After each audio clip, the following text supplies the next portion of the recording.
My name is Reagan Coleman. I'm 30 years old. And I used to believe that love was simple. Not easy, but simple. You show up. You stay consistent. You build something real with someone who wants the same things you do. For 2 years, I thought I had that with Daniel Hayes. I'm not a complicated person. I like my job. I like quiet weekends. I like knowing that the person I'm with values honesty more than appearances. Daniel wasn't like that. Not really. We met through mutual friends. At first, he felt refreshing, confident, social, charismatic in a way that pulled people toward him without trying. He made everything feel bigger, brighter, more exciting. You balance me out, he told me once. We were sitting on the floor of our apartment. My apartment, technically, surrounded by takeout containers and half-finished wine glasses. You make things feel stable? I smiled when he said that. Back then, I thought it meant something good. It didn't take long for me to realize that stability, to Daniel, wasn't something he appreciated. It was something he used. I paid the rent. My name was on the lease. I handled the bills. Not because he couldn't, because he didn't. Daniel worked freelance, which sounded impressive until you looked a little closer. Missed deadlines, inconsistent income, big ideas without follow-through. So I filled in the gaps, quietly, without keeping score. Because that's what you do when you love someone, right? At least, that's what I thought. The shift didn't happen all at once. It never does. It started with comments. Small ones. The kind that sound harmless if you don't look too closely. My friend Marcus just proposed to his girlfriend, Daniel said one night, scrolling through his phone. I glanced up from my laptop. That's nice. Yeah, he said, 3-carat diamond. I waited. That's a big ring, I said. He nodded slowly. Yeah, that's kind of the standard now. Standard. The word lingered longer than it should have. After that, it became a pattern. Did you see what Alex got his fiancée? That brand is basically the minimum these days. People notice these things, you know. People, not us. People. He never talked about relationships, never talked about commitment, never talked about what it meant to build a life together. Just the ring, the price, the image. Sometimes I would catch him looking at luxury jewelry websites on my laptop.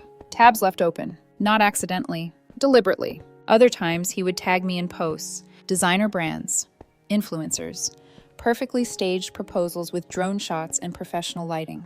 It wasn't subtle. It was pressure, wrapped in suggestion. And then there was Vanessa, his ex-girlfriend. She understood how to live well, he said once, almost absent-mindedly. I didn't ask what that meant, because I already knew. It meant she expected more. More money, more status, more performance. And slowly, that expectation started creeping into our relationship. You're great, Reagan, he would say. Then pause. Just long enough. But, there's always a but. But you don't really think about presentation. But you're not very flashy. But sometimes I feel like you're playing it safe. Safe, the word again. Like loving someone without conditions was somehow a flaw. I tried not to let it get to me. Tried to believe it was just insecurity. Just comparison. Just noise. But noise over time becomes signal. And 6 months ago, the signal became impossible to ignore. He started leaving jewelry websites open on my laptop more often. More aggressively. One day I counted. 7 tabs. All rings. All expensive. That was the moment something inside me shifted. Not dramatically. Not emotionally. Quietly. Like a switch flipping. Because suddenly, it wasn't about love anymore. It was about value. And I needed to know if he valued me or what I could provide. So I made a decision. I was going to test him. Not because I wanted to play games, but because I needed the truth. And sometimes, the truth doesn't reveal itself unless you force it to. The plan was simple. 2 rings. The first one was real. I spent weeks researching it, visited a small family-owned jeweler, picked out something timeless, elegant, a ring that actually meant something. That ring was for the man I thought Daniel was. I kept it hidden, locked away. The second ring was the test. I ordered it online. $6. Cubic zirconia. Flashy from a distance. Cheap up close. The kind of ring that looks impressive in photos, but falls apart under scrutiny. Exactly like the kind of love Daniel seemed to value. My thinking was simple. If he loved me, the ring wouldn't matter. He would see the moment, the meaning, the intention, and we would laugh about it later. But if he didn't, then I would finally have my answer. And I wouldn't have to wonder anymore. The proposal was planned for a Saturday. I chose a botanical garden, the same place we had one of our first dates. Sunset, soft light, something real, not staged, not performative, just honest, or at least, that's what I thought it would be. I didn't realize then that I wasn't the only one thinking about how this moment would look, and that Daniel had already decided what it was worth before it even began. Saturday came faster than I expected. Not because time was moving quickly, but because my chest had been tight all week, like my body already knew what my mind was still pretending it didn't. Daniel acted excited. Or at least he acted like a man who was about to get something he'd been shopping for. He dressed nicer than usual, checked his hair twice, picked a shirt that looked good on camera. And I noticed because I notice everything. "You look great," I said as we walked to the car. He smiled, but his eyes flicked to his phone screen. "Thanks," he said. "This place is going to look insane at sunset. Not romantic, not meaningful, just good content." The botanical garden was quiet when we arrived. Not empty, just peaceful. Golden light poured through the leaves. The air smelled like flowers and warm earth. I'd picked this place because it had been ours. Because 2 years ago, we walked these paths and talked like we were building something. I wanted the proposal to feel like a full circle. A return. A choice. Daniel held my hand as we walked, but his grip felt distracted. He kept angling us toward open spots. Better lighting. Cleaner background. At one point, he stopped near a fountain and said, "Wait, here, this is perfect." He subtly adjusted his phone in his hand like he was checking the camera. And that's when I saw it. The little red dot. Recording. My stomach flipped. Not because it was wrong to record a proposal, but because he wasn't recording for us. He was recording for an audience that didn't exist yet. People who didn't even know my name. "Are you filming?" I asked, trying to sound light. Daniel didn't even blink. "Just in case," he said. "This is a big moment." A big moment. For him. We walked a little farther until we reached a spot where the sun was low and the flowers glowed like they were lit from inside. I stopped. My hands felt strangely calm. Too calm. Like my nervousness had burned out and left only quiet certainty. "Daniel," I said. He turned toward me, already smiling like he could taste the outcome. "Yeah?" I took a breath. And then I did it. I got down on one knee. The silence around us sharpened. I heard the faint rush of water from the fountain. A couple walking a few yards away slowed down. Daniel's eyes widened. His mouth opened slightly. And the first thing he did, before he said anything, was lift his phone higher, framing it, capturing it. I ignored it, because I wanted to know if there was anything real left in him at all. "I don't do things impulsively," I began, my voice steady. "I don't chase attention. I don't need the world to validate my choices." Daniel swallowed, eyes shining. And for a second I thought, maybe he's actually moved. "But I do believe in you," I continued. "In us, or what I thought we were building." I looked up at him. "I wanted a life with you, Daniel. A partnership. A future we made together." His eyes glistened. His lips parted. He looked like he might actually cry. Then I pulled out the ring box, and everything changed. The moment the lid opened, his face froze. Not faded. Not softened. Froze. Like something inside him had short-circuited. His eyes flicked down, then back up to my face. Then down again. Like he couldn't believe what he was seeing. Like he was waiting for the real ring to appear behind it. The smile didn't just die. It curdled. Daniel let out a sound. A sharp, ugly laugh that didn't match the setting, didn't match the moment, didn't match the man he claimed to be. "What?" he said, voice flat, then quieter, like the word tasted bitter. "Is that?" "It's an engagement ring," I said, still on one knee, still playing my part. "Daniel Hayes, will you marry me?" He didn't answer. He stared at the ring like I'd offered him something contaminated. Then he looked around. Not at me, at the couple nearby, at the space, at the invisible audience. And then he spoke louder, loud enough for the couple to stop walking, loud enough for heads to turn. "Are you joking?" My pulse didn't spike, not like it should have. I stood slowly, the box still open in my hand. "No," I said, "I'm not." Daniel's eyes narrowed. He leaned closer like he was inspecting a flaw. Then his face twisted with something that wasn't just disappointment. It was contempt. "I can't believe you would embarrass me like this," he hissed. Embarrass. The word hit me like cold water. Not heartbreak. Not shock. Just clarity. "Embarrass you?" I repeated softly. "Yes," he snapped. "Embarrass me." He gestured at the ring box like it was evidence of a crime. "My friends get diamonds. My friends get Tiffany. They get real rings." His voice rose. "You bring me this piece of junk?" I stared at him. The botanical garden blurred around the edges. I could hear a woman somewhere whisper, "Oh my God." Daniel's phone was still recording. He didn't stop it. Didn't lower it. Just kept filming himself rejecting me. "What am I supposed to do with that?" he demanded. "Post it? Let people laugh at me?" There it was. The truth. Not about love. Not about commitment. About humiliation. About appearances. "So your answer is no," I said quietly, "because of the ring." Daniel lifted his chin, puffed his chest like he was delivering a speech. "The answer is no," he said, sharp and theatrical, "because I know my worth." He held up his hand like a declaration. And this ain't it. The words landed like a stamp. Final. Loud. Public. Then he turned and stormed away, leaving me standing there alone, in a garden full of flowers, with a $6 ring sparkling in my hand like a cruel joke. For a few seconds, I didn't move, didn't breathe, didn't even blink. Not because I was devastated, but because part of me was still catching up to the fact that the test had worked. My heart wasn't broken. It was strangely calm, like the universe had finally stopped whispering warnings and started speaking plainly. I looked down at the ring one last time. $6. The best $6 I had ever spent. Then I closed the box, slipped it into my pocket, and walked away. Not crying, not begging, not chasing him, because the relationship ended the moment Daniel turned love into a price tag. And the story, I could feel it already. It was just beginning. I didn't go home that night. I knew better. Because breakups like that, they don't end quietly.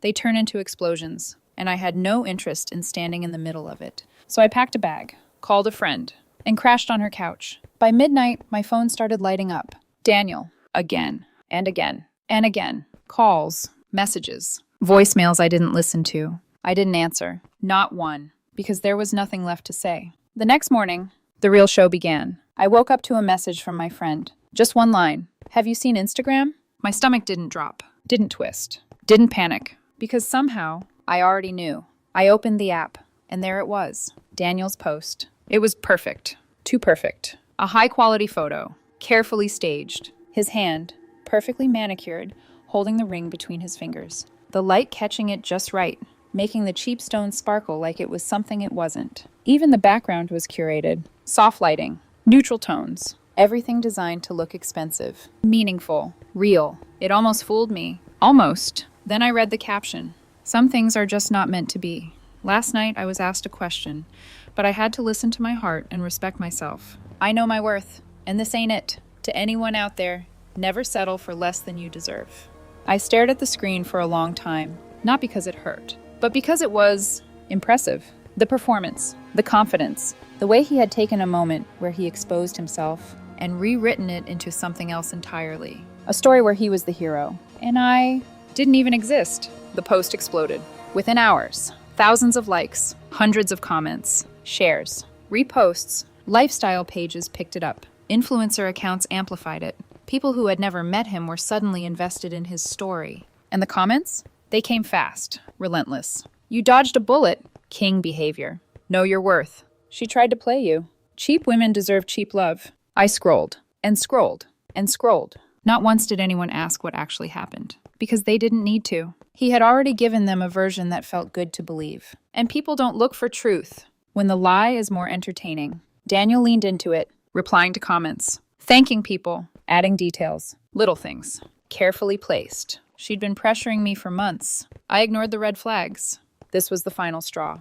A narrative, built piece by piece, until it looked like reality. Meanwhile, my name was nowhere. I was just her. The mistake, the failure, the one who didn't measure up. I should have been angry, furious, but I wasn't. I felt still, because everything I needed to know, I already knew. And everything he was doing, it wasn't new. It was just bigger, louder, public. Daniel had always cared about perception. Now he just had an audience. My friends started calling. Reagan, are you seeing this? You have to say something. This is insane. I leaned back against the couch, watching the numbers climb. Likes, shares, comments. Not yet, I said. What do you mean, not yet? One of them snapped. He's lying about you. I know, I said calmly.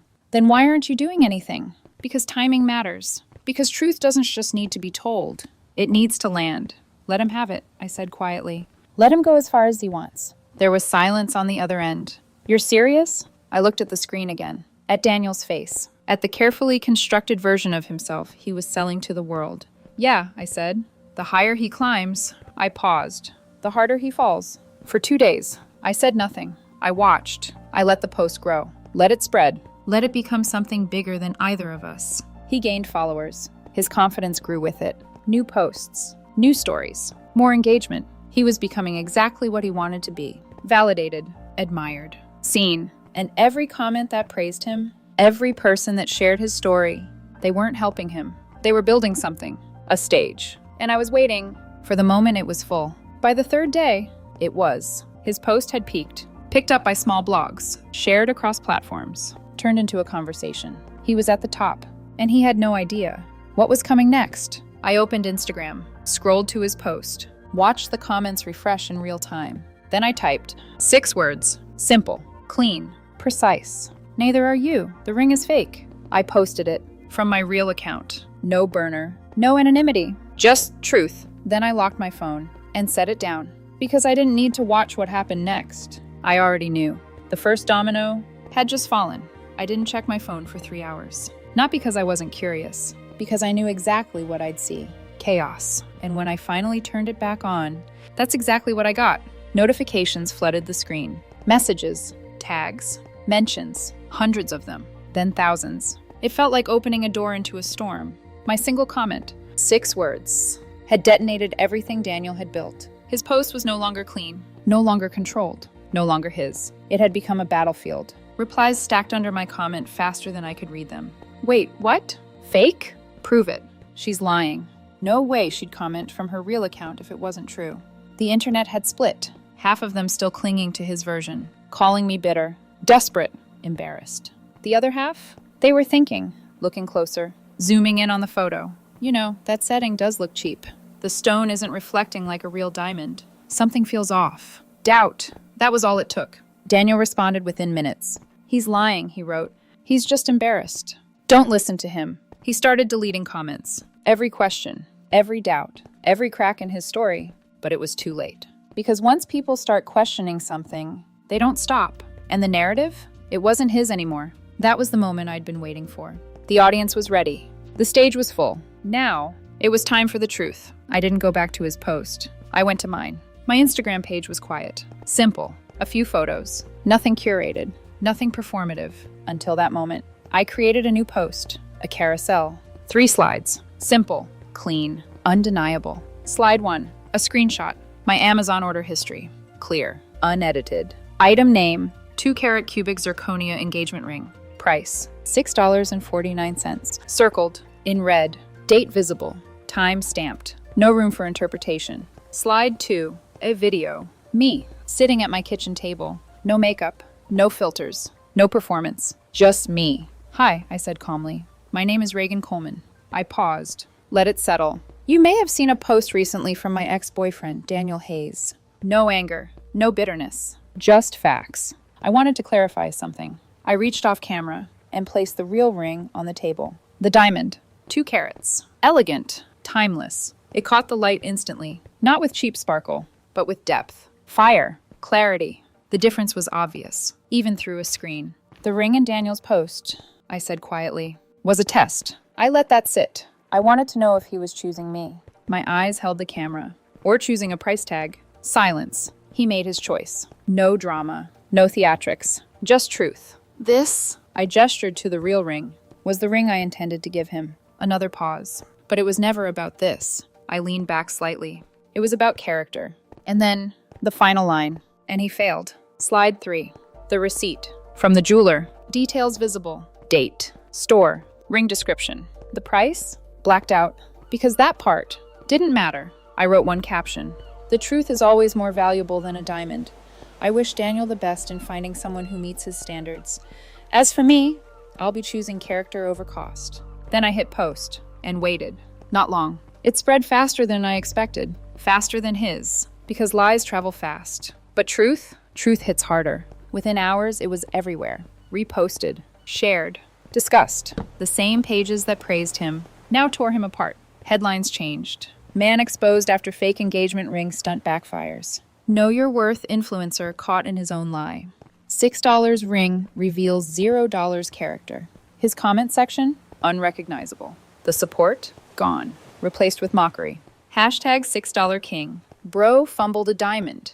You rejected the wrong ring, my guy. People posted my receipts. Side-by-side comparisons. Fake ring versus real ring. Memes. Edits. Videos. He tried to respond. Posted stories. Claimed I was manipulative. That I set him up. But it didn't land. Because the evidence? It was too clean. Too simple. Too undeniable. The internet had made its decision. And this time, it wasn't in his favor. Within 24 hours, the man who knew his worth had lost everything he built on that lie. And I just sat back, watching, not smiling, not celebrating, just observing. Because this was never about revenge. It was about truth. And once truth shows up, there's no going back. The internet moved on. It always does. But for Daniel, it didn't. Because what happened online? It didn't stay there. It followed him into real life. The first 24 hours after my post, from what I heard, were brutal. Not just embarrassing. Not just uncomfortable. Relentless. Every time he opened his phone, new messages, new tags, new reminders. The same people who had called him a king were now turning him into a joke. And the worst part? He couldn't escape it. Because this time, he wasn't anonymous. He had built his story with his real name, his real face, his real identity. And now, that identity was attached to one thing, a $6 lie.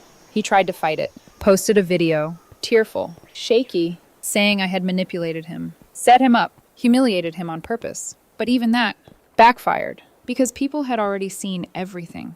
The ring, the receipts, the contrast. And once people feel like they've been misled, they don't forgive easily. They double down. The comments under his video were worse than before. Crying now, but laughed at her first. You only care about the ring, bro. She gave you a diamond and you chose ego. There was no coming back from that. By the end of the week, his account was gone. Deleted. Just like that. The thing he had been chasing, validation, attention, status, vanished. Completely. But the internet wasn't the only place things fell apart. Real life was harsher. I returned to my apartment a few days later. And just like before, his presence was gone. But this time, it wasn't quiet. It was final. A formal notice had already been sent. Not by me personally, by my lawyer, because I wasn't going to negotiate something that was already over. He had a deadline. And from what I heard, he didn't argue, didn't fight it, didn't even try to come back, because he knew there was nothing left to stand on. His parents came to help him move. I wasn't there, but I heard about it from a mutual friend. They were quiet, she told me. Not angry, not yelling. I frowned slightly. Then what? Disappointed. That word carried more weight than anything else, not just because of what he did, but because of what it revealed. The kind of person he chose to be when it mattered. His friend group didn't survive either. Some stayed quiet, distanced themselves slowly. Others cut him off completely, because association matters, and no one wanted their name tied to someone who had become a public example of everything people claim to hate. Superficial, materialistic, performative. The irony? He had chased image so hard, he became one.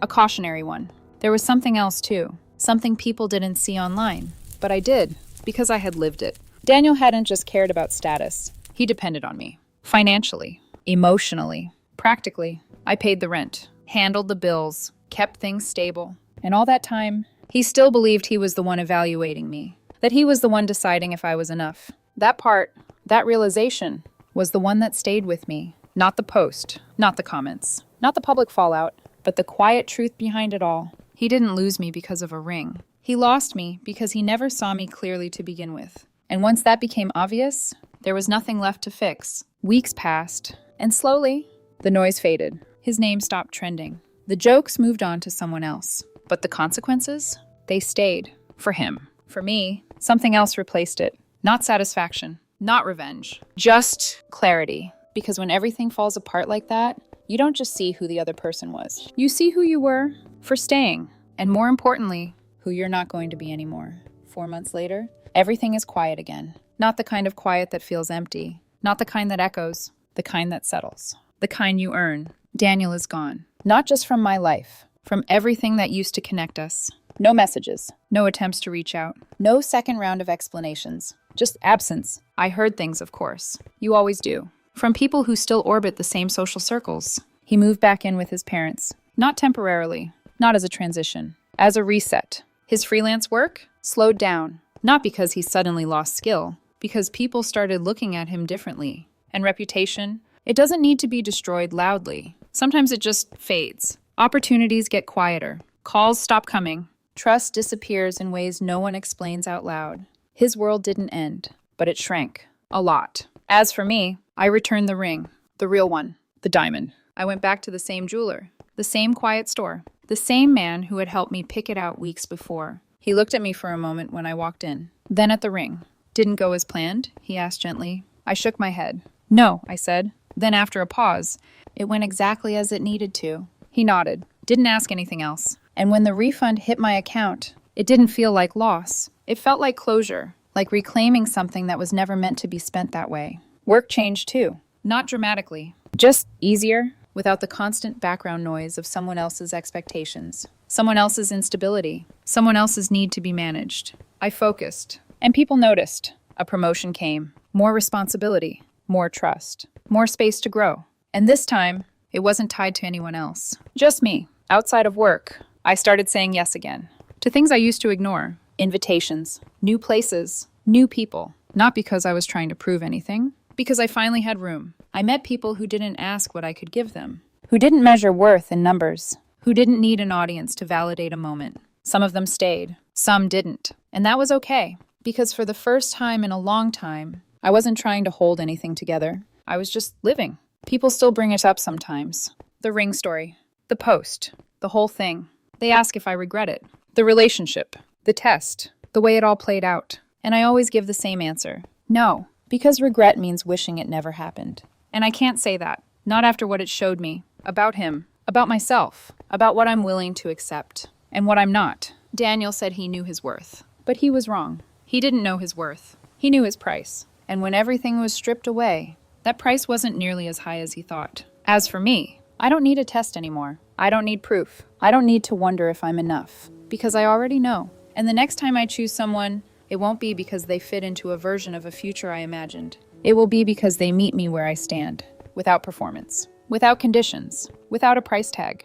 That's the difference. That's the lesson. And that's why walking away wasn't the end of something. It was the beginning of everything that actually matters.